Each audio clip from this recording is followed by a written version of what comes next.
जयन्ते मंगलाकाले भद्रकाली कपालिनी दुर्गा क्षमा शिवा धात्री स्वाहा स्वधा नमस्तुते। बालजते श्री सतगुरु शिव स्वरूप श्री चंद्र चरण कमल वंदन करूं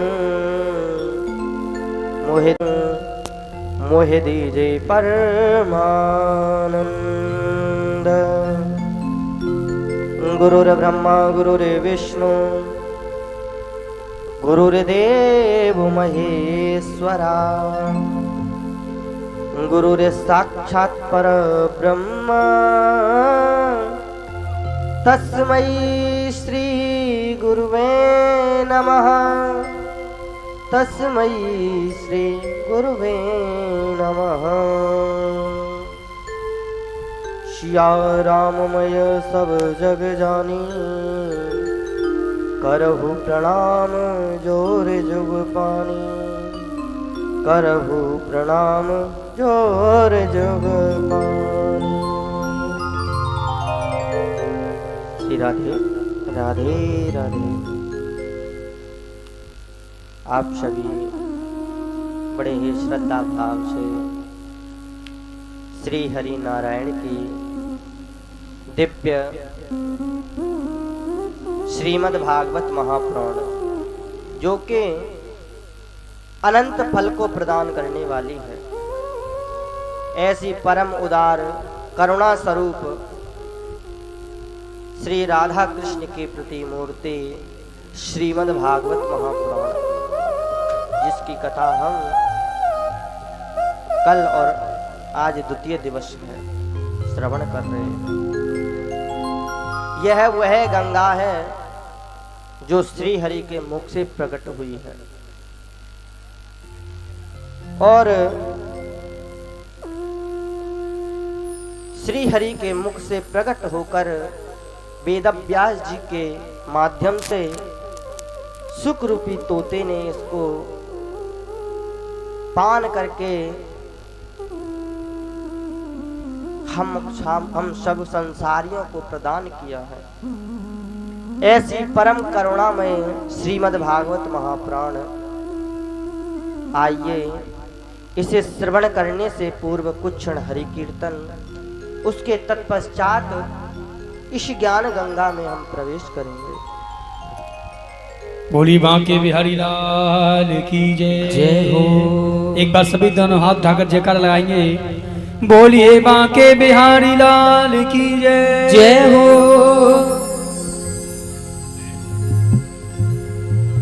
श्री बांके बिहारी नंदलाल मेरो है।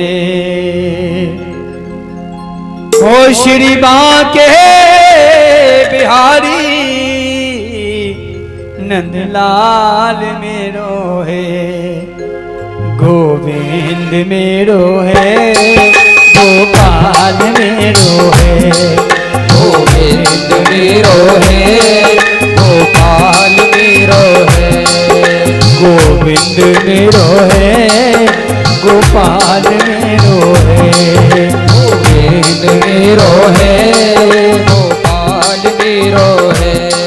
श्री बांके बिहारी नंदलाल मेरो है। श्री बांके बिहारी नंदलाल मेरो है। गोविंद मेरो है गोपाल मेरो है। गोविंद मेरो है गोपाल मेरो है। मेरो राधा रमन भज राधा रमन। श्री राधा रमन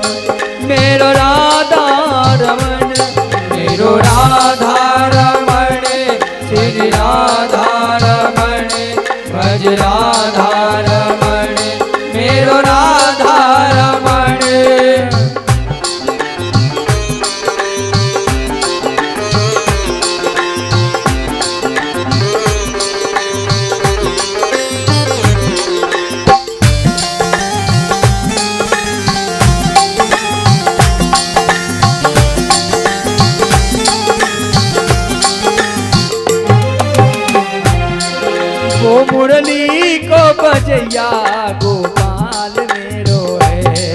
ओ मुरली को बजैया गोपाल मेरो है।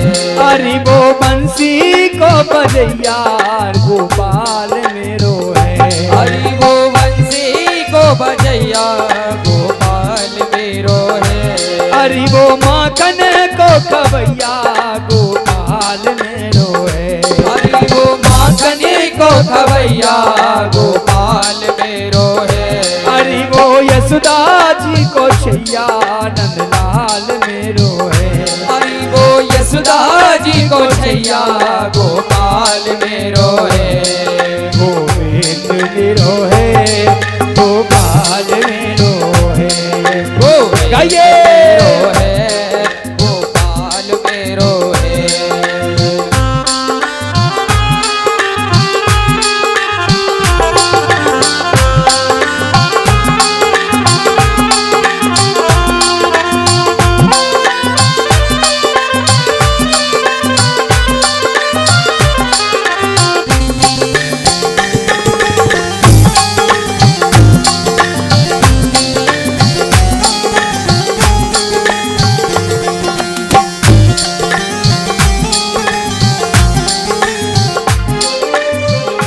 और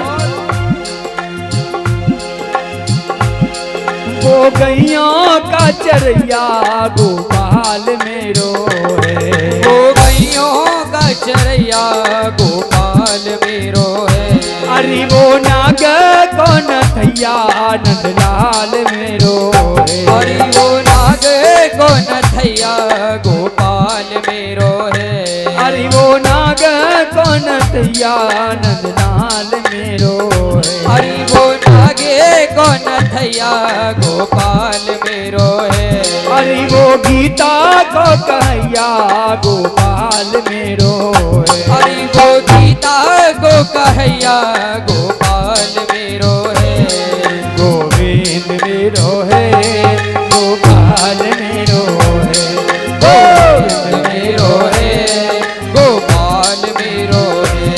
मेरो राधा रमण गिरधारी गिरधारी श्याम बनवारी। ओ मेरो राधा रमण गिरधारी ताली बजा के। गिरधारी श्याम बनवारी। ओ गिरधारी श्याम बनवारी। ओ गिरधारी श्याम बनवारी। ओ गिरधारी श्याम बनवारी। ओ गिरधारी श्याम बनवारी। गोविंद मेरो है गोपाल मेरो है। गोविंद मेरो है गोपाल मेरो है। हरि नंदलाल मेरो है। श्री नंदलाल मेरो है। हरि नंदलाल मेरो है। श्री नंदलाल मेरो है। हरि गोपाल मेरो है। हरे गोपाल मेरो है।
गोविंद मेरो है, गोपाल मेरो है। श्री राधा रमणे नंदलाल मेरो है। ओ श्री राधा रमण नंदलाल मेरो है। श्री राधे राधे राधे राधे राधे। अनंत कोटि ब्रह्मांड नायक परात्पर परमेश्वर रसानंद रास रसिक करुणा वरुणालय जगदेक बंधु करुणेक सिंधु करुणा परायण पीतांबरधारी कुंज विहारी नित्य विहारी रमण विहारी मम इष्ट मम पूज्य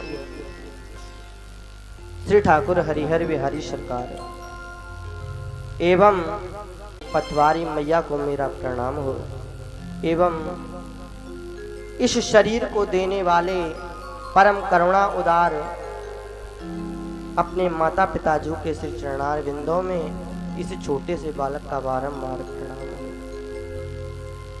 एवं आप सभी के हृदय में विराजमान आपके इष्ट देव के श्री चरणार बिंदों में इस बालक का बारंबार प्रणाम हो, एवं आप सभी को इस व्यास पीठ की ओर से राधे राधे। हमने अपने इष्ट देव की करुण कृपा से उनके चरणार बिंदों को अपने हृदय में विराजमान करके श्री राधा रमण बिहारी लाल के करुण कृपा से श्री ठाकुर हरिहर बिहारी सरकार की करुण कृपा से हमने कल के दिवस में श्रवण किया कि विद्वानों ने अपने अपने किस किस प्रकार के मत प्रदान किए हैं। उसके पश्चात भक्ति ज्ञान वैराग्य की कथा आई। जब भक्ति ज्ञान वैराग्य दो तीनों पुष्ट हो गए, देवर्षि नारद ने पूछा, गुरुदेव क्या यह कथा केवल शरीरधारियों को ही प्राप्त हो सकती है, किसी और को नहीं हो सकती क्या? तो महाराज श्री शौनकादि ऋषियों ने श्री सनकादि ऋषियों ने कहा कि हे देवर्षि नारद, मैं इतिहास सुनाता हूँ कि आत्मदेव नाम के ब्राह्मण थे, उनके यहाँ पर कोई संतान नहीं थे। संतान की इच्छा से वह जंगल में निकल गए। वहाँ से एक साधु महात्मा ने फल दे दिया। फल को लेकर आए, उसकी पत्नी को दे दिया। पत्नी ने बहुत आनाकानी के, परंतु फल नहीं खाया, एक गाय को खिला दिया और बदले में अपनी बहन का पुत्र ले लिया। दोनों बड़े हुए, दोनों का नाम गौकर्ण और धुंधकारी रखा गया। गौकर्ण तो महान पंडित हुए। गौकर्ण पंडितो ज्ञानी धुंधकारी महाखला। गौकर्ण महाराज परम विद्वान हुए, विद्याधन के, परंतु धुंधकारी महाखला, धुंधकारी महाखल था। महाराज इतना बड़ा दुष्ट था कि छोटे छोटे बच्चे जहाँ खेलते दिखते कुएं में फेंक देता, मार डालता, चोरी करने लगा। जब गांव वालों ने आके आत्मदेव जी से कहा, आत्मदेव जी के बार बार समझाने पर धुंधकारी नहीं सुधरा। एक दिन उदास हो रहे थे, गौकर्ण जी महाराज ने अनेकों प्रकार के माध्यम से अपने पिताश्री को समझाया, पिताजी यह संसार हमारा नहीं है, इस संसार में हमारा कुछ भी नहीं है, यह देह भी हमारी नहीं है, यहाँ पर कोई प्रसन्न नहीं है, केवल एक हरि कथा ही ऐसे है, हरि भजन ही ऐसा है, गोविंद के चरण ही ऐसे हैं जहाँ परम आनंद की प्राप्ति है। बहुत से लोग कहते हैं अरे आनंद मिल गया, आनंद कहीं नहीं मिलता। आनंद कोई छोटी मोटी वस्तु नहीं है, आनंद केवल दो ही हैं। एक हुए थे महाराज दशरथ के यहाँ पर भगवान श्री राम, और दूसरे हुए वसुदेव जी के यहाँ पर भगवान कृष्ण, तभी तो कहते हैं नंद के आनंद भयो।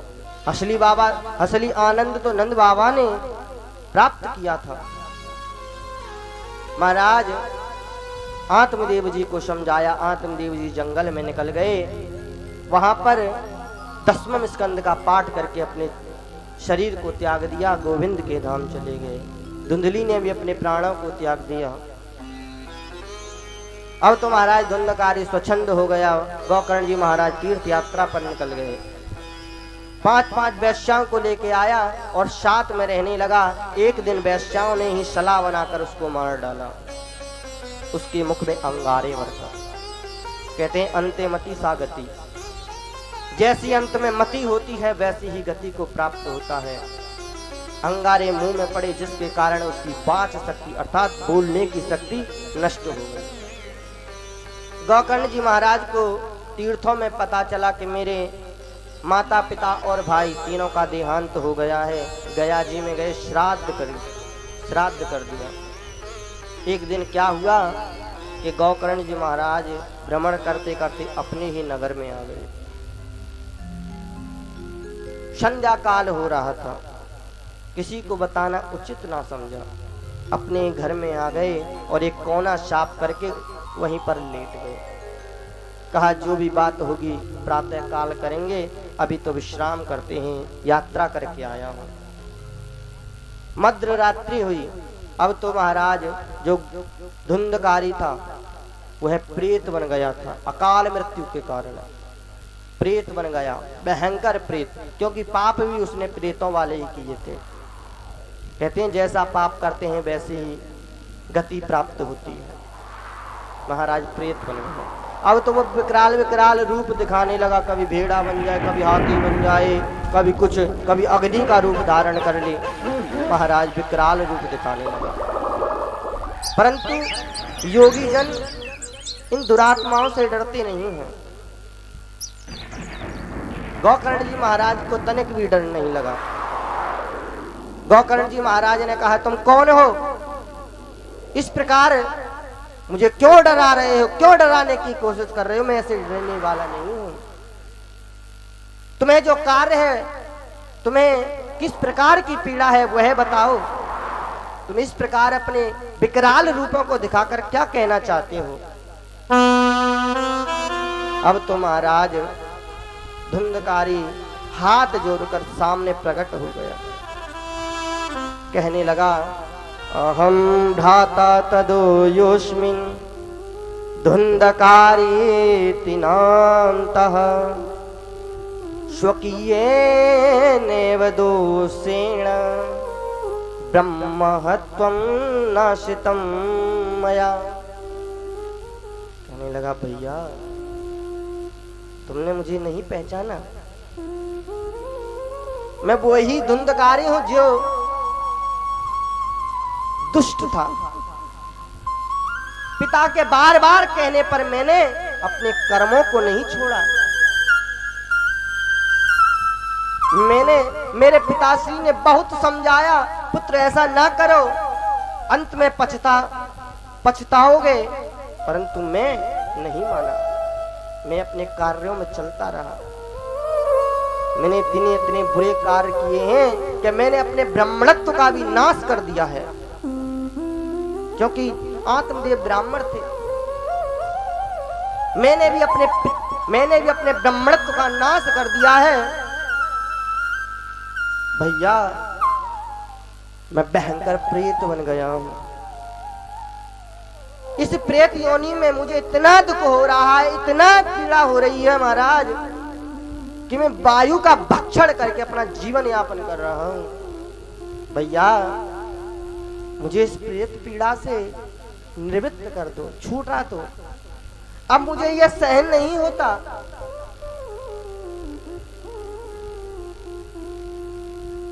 क्योंकि यह प्रेत पीड़ा ऐसी है, प्रेत योनि ऐसी है कि जैसे ही वायु चलती है उधर ही मुझे जाना पड़ता है। भैया कोई उपाय निकाल कर मुझे इससे छुटकारा दिलाओ। अहो बंधो कृपा सिंधो भ्रातरो मम मोचया गोकर्णः वचनं श्रुत्वा तस्मै वाक्यमथ ब्रवीत्। हे कृपा सिंधु, करुणा के सागर, आप मुझे इस प्रेत पीड़ा से दूर करो।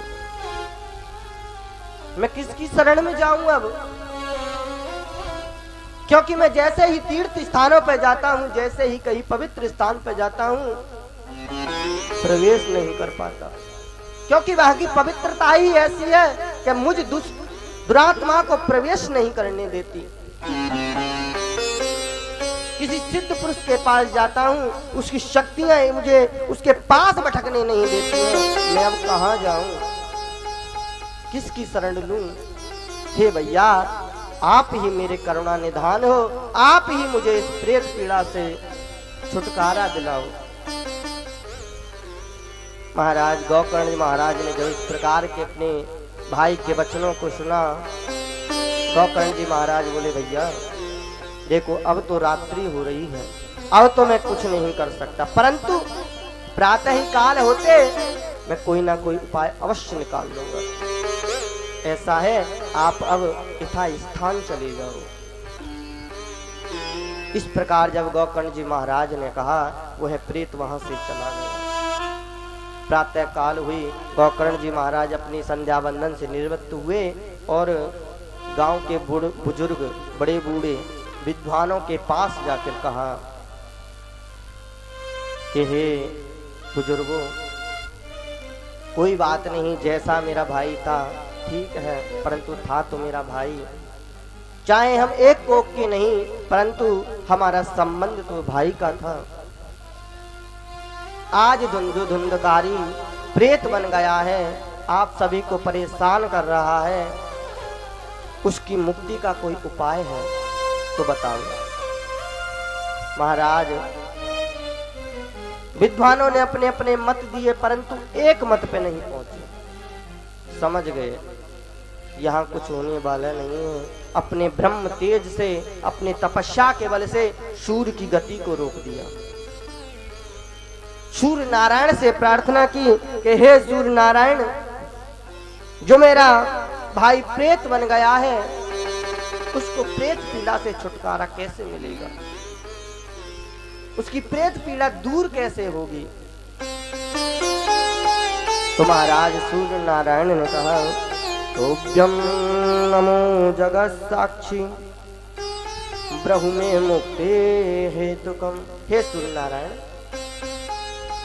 धुंधकारी की मुक्ति का कोई उपाय बताओ। तो सूर्य नारायण ने कहा, श्रीमद्भागवतान मुक्ते शक्तः वाचनम कुरु। हे गोकर्ण जी महाराज, श्रीमद् भागवत महाप्राण, जिसके श्रवण मात्र से मुक्ति प्रदान हो जाती है, प्राप्त हो जाती है, ऐसी श्रीमद् भागवत महाप्राण का तुम आयोजन करो, उसी से प्रेत पीड़ा का नाश होगा। जब इस प्रकार गोकर्ण जी महाराज ने सुना, महाराज श्रीमद् भागवत महाप्राण का आयोजन किया और स्वयं मंचासीन होकर बैठ गए कथा श्रवण कराने के लिए। गांव में से किसी बुजुर्ग को परीक्षित बना लिया, कथा श्रवण करा रहे हैं। अब महाराज कथा कहने लगे। धुंधकारी से कहा कि हे धुंधकारी, तुम जहां कहीं भी हो, मैं तुम्हारे प्रेत पीड़ा के नाश के लिए यह श्रीमद् भागवत महाप्राण का आयोजन कर रहा हूं। ऐसा है, तुम आओ और कथा को श्रवण करो। महाराज धुंधकारी आया, पांडाल में प्रवेश किया। कहते हैं ना, जिसके लिए संकल्प करते हैं वह उस पूजा में अवश्य आता है। धुंधकारी के लिए संकल्प किया, धुंधकारी कथा श्रवण करने के लिए आया, परंतु वायु रूप होने के कारण एक जगह पर नहीं ठहर पाया। विचार करने लगा, कहाँ ठहरूं अब मैं। वायु रूप हूँ, हवा चलती है उधर चला जाता हूँ, हवा चलती है इधर चला जाता हूँ। महाराज उसने देखा कि सूखे बांसों के ढेर लगे हुए हैं, उसमें से एक बांस में जाके प्रविष्ट हो गया जो कि 7 गांठ का बांस था। अब तो महाराज धुंधकारी उसमें प्रविष्ट होकर कथा श्रवण करने लगा। जैसे ही पहले दिन की कथा विश्राम हुई, उस बांस की पहली ग्रंथि फट गई। दूसरे दिन की कथा विश्राम में दूसरे दिन की ग्रंथि फट गई। तीसरे दिन की कथा में तीसरे दिन की ग्रंथि फट गई। ऐसे ही एवं सप्त दिनश्चैव सप्त ग्रंथि विभेदन। जब 7 दिनों की कथा विश्राम हुई महाराज, क्योंकि कथा समाप्त नहीं होती है, जैसे समुद्र का जल कभी समाप्त नहीं होता है, उसी प्रकार यह श्रीमद् भागवत महापुराण कभी समाप्त नहीं होती। ज्ञान का कोई छोर नहीं है, ज्ञान अथाह है, सागर के समान है। उसी प्रकार श्रीमद् भागवत महापुराण का जैसे ही 7 दिनों का विश्राम हुआ, 7 ग्रंथियों को फाड़ के दिव्य रूप धारण करके महाराज धुंधकारी प्रकट हो गया। इतना दिव्य रूप महाराज के स्वर्ण के समान चमकने लगा। शीश पर स्वर्ण मुकुट धारण कर रखा है, गले में मालाएं हैं। अत्यंत सुंदर कांति के साथ में धुंधकारी प्रकट हुआ, हाथ जोड़ लिए, कहने लगा भैया धन्या भागवती वार्ता प्रेत पीड़ा विनाशिनी सप्ता होपि तथा धन्य कृष्ण लोक फल प्रद कृष्ण लोक फल प्रद। भैया आप जो ये कथा कह रहे हो ना श्रीमद् भागवत महापुराण, मैं समझ गया ये कोई साधारण नहीं है। प्रेत पीड़ा विनाशनम, अरे मैं तो इसको साधारण समझ रहा था, परंतु यह तो प्रेत पीड़ा का भी नाश करने वाली है। महाराज जब इससे प्रेत पीड़ा का नाश हो सकता है, तो क्या इससे इस मनुष्य जीवन से मुक्ति नहीं मिल सकती? क्या इस संसार सागर से मुक्ति नहीं मिल सकती? बुध बुधाएव तो येषु मस्काएव जंतसु जायन्ते मरणाएव कथा श्रवण वर्जिता। धुंधकारी कहता है भैया जो भी व्यक्ति, जो भी मनुष्य इस कथा के श्रवण को त्याग देता है, वह अत्यंत पाप का भागी बनता है, क्योंकि यह वह अमृत है जो प्राप्त तो सरल तरीके से होता है, परंतु इसका प्रभाव बड़ा ही प्रभावशाली है। कथाएं तो बहुत जगहों पर मिल जाएंगी, परंतु सुनोगे जब तो महाराज उसका प्रभाव अत्यंत प्रभावशाली होता है,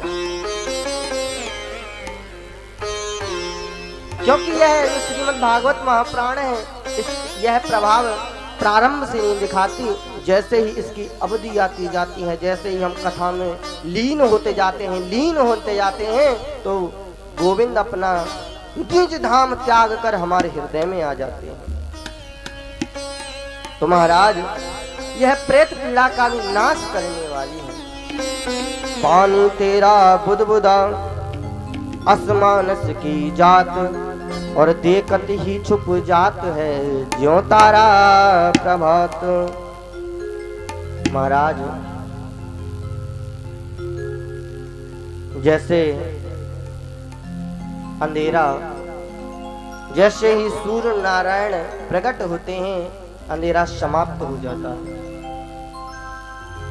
उसी प्रकार जब श्रीमद् भागवत महापुराण का ज्ञान रूपी सूर्य उदय होता है, अज्ञान रूपी अंधकार स्वतः ही नष्ट हो जाता है। अनेकों प्रकार से धुंधकारी ने श्रीमद् भागवत की महिमा का वर्णन किया। महाराज इतना वर्णन करते ही विमान आ गया। महाराज गोकर्ण जी महाराज ने देखा एक ही विमान आया है, श्रोता मेरे इतने हैं, विमान एक ही, ऐसा कैसे?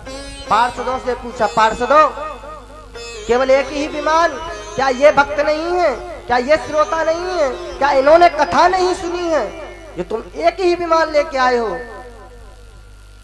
कथा तुम इन सभी ने सुनी है, समान फल मिलना चाहिए। महाराज केवल एक ही विमान क्यों लेके आए हो? पार्षदों ने कहा कि हे गोकर्ण जी महाराज, यह विमान हम धुंधकारी के लिए लाए हैं, क्योंकि जिस प्रकार धुंधकारी ने इस कथा को श्रवण किया है ना, उस प्रकार इन श्रोताओं ने नहीं किया।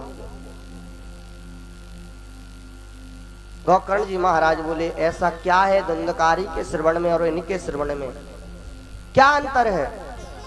पार्षदों ने कहा कि हे गोकर्ण जी महाराज, धुंधकारी जो है वह अपनी इसी इच्छा को लेके बैठा हुआ था कि मैं कब इस प्रेत पीड़ा से दूर होऊंगा, और उस प्रेत पीड़ा के लिए वह कुछ भी कर सकता था।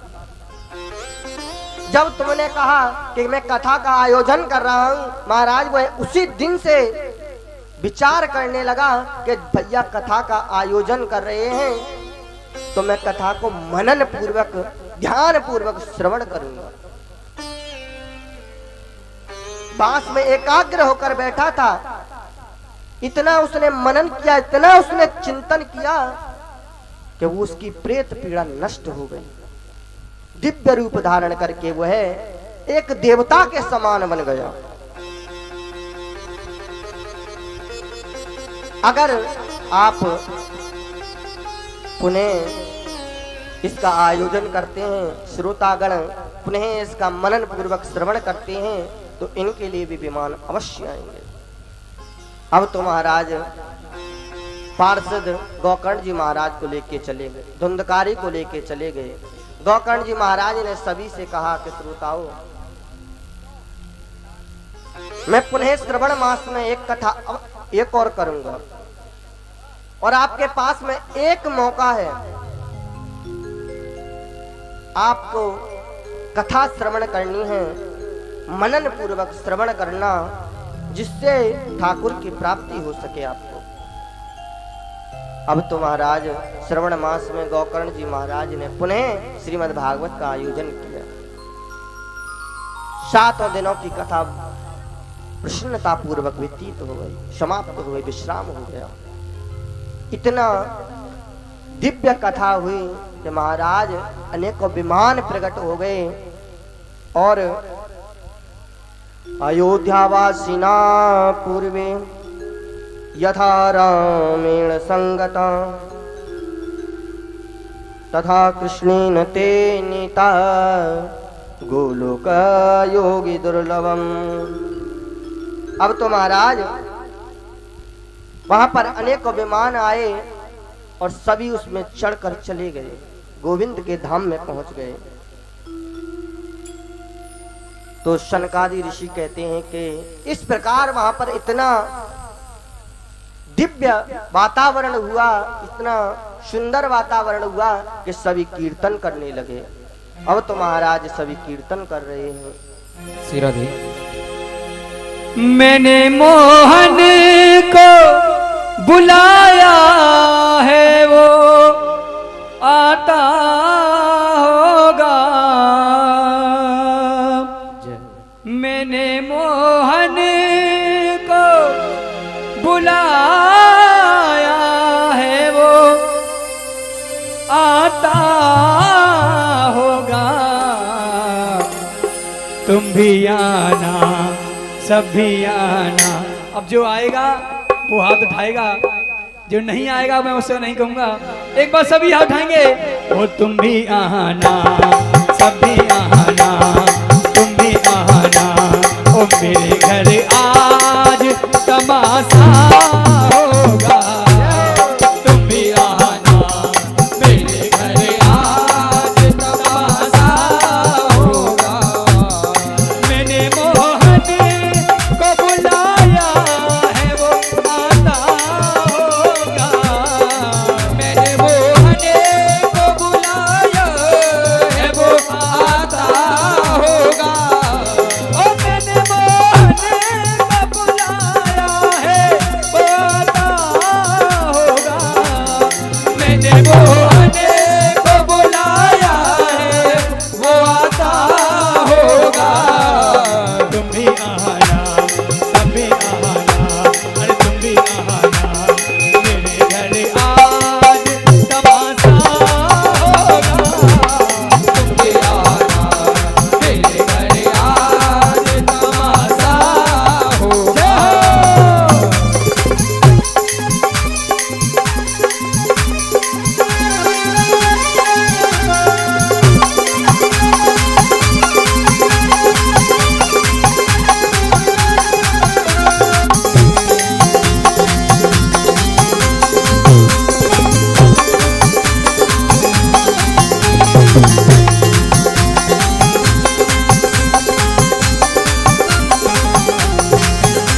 ओ मौत आती है तो आ जाए कोई गम ही नहीं, मौत आती है तो आ जाए कोई गम ही नहीं। मौत आती है तो आ जाए कोई गम ही नहीं। मौत आती है तो आ जाए कोई गम ही नहीं। वो भी आएगा, वो भी आएगा जो मेरा मसीहा होगा। तू भी आएगा मेरे घर आज मसीहा होगा। ओ तुम भी आना मेरे घर आज तमाशा होगा। तुम भी आना मेरे घर आज तमाशा होगा। जब भगवान को बुलाया भक्त ने अटल विश्वास के साथ, भक्त ने 1 दिन इंतजार किया, 2 दिन इंतजार किया, 3 दिन इंतजार किया, 4 दिन इंतजार किया, 5वें दिन उसका धीरज थोड़ा डगमगाया। उसको लगा शायद प्रभु अब नहीं आएंगे, लेकिन तभी दूसरा भक्त आके समझाने लगा, क्यों धीरज खोए बैठा है, विश्वास रख वो जरूर आएंगे। और कैसे आएंगे? क्यों धीरज खोए जाती है ओ, क्यों धीरज खोए जाती है, क्यों धीरज खोए जाती है। आशा रख पगली आए, आशा रख पगली आएगी, ओ आशा रख पगली वो आएगी, आशा रख पगली वो आएगी, आशा रख पगली वो आएगी। हरि आएंगे, हरि आएंगे, वो आएंगे, हरि आएंगे, हरि आएंगे, हरि आएंगे, वो आएंगे, हरि आएंगे। चुपके से दिल वो चुराएंगे, चुपके से दिल वो चुराएंगे, चुपके से दिल वो चुराएगी, आशा रख पगली आएगी। आशा रख पगली आएगी। और जब प्रभु आएंगे तो माहौल क्या होगा? ये भी कह दिया, हर अदा निराली शान लिए, हर अदा निराली शान भी है, अंदाज भरी पहचान लिए, अंदाज भरी पहचानी है। कुछ सुंदरता का मान लिए, खुद सुंदर गाना मान लिए, तेरी नखरों के तूफान लिए, मेरी नजरों की तू मान लिए। हंसते हंसते दिल छीनेंगे, हंसते हंसते दिल छीनेंगे, हंसते हंसते दिल छीनेंगे, हंसते हंसते दिल छीनेंगे। भूली हुई याद दिलाएंगे, बोले रख पगली वो आएंगी, आशा रख पगली वो आएंगी। जय हो।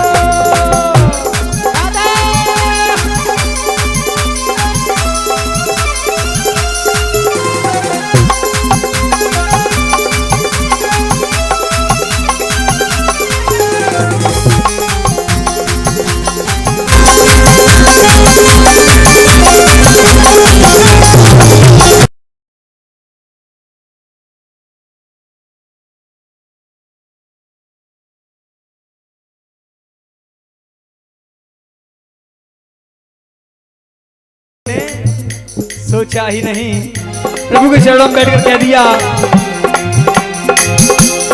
हम गुनहगार हैं ये तो कभी सोचा ही नहीं। हम गुनहगार हैं ये तो कभी सोचा ही नहीं। हम गुनहगार हैं ये तो कभी सोचा ही नहीं। हम गुनहगार हैं ये तो कभी सोचा ही नहीं। जिक्र मोहन के बिगर आज हमारा होगा। जिक्र मोहन को बुलाया है वो आता होगा। मैंने मोहन को बुलाया है वो आता होगा। मैंने मोहन को बुलाया है वो आता होगा। और कह दिया प्रभु चरणों में,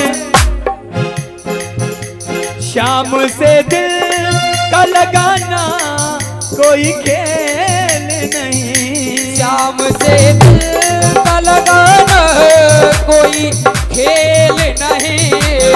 शाम से दिल का लगाना कोई खेल नहीं। शाम से दिल का लगाना कोई खेल नहीं।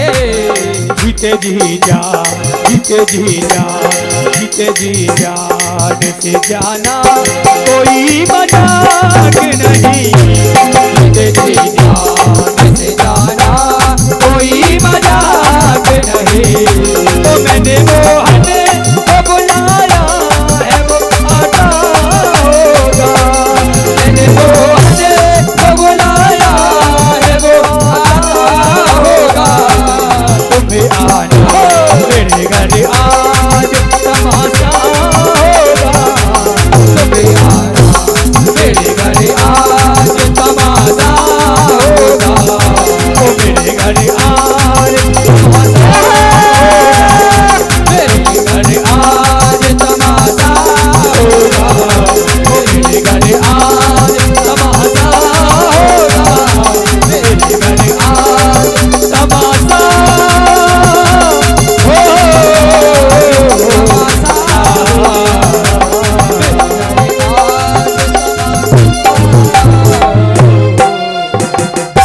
बोलिए कृष्णचंद्र भगवान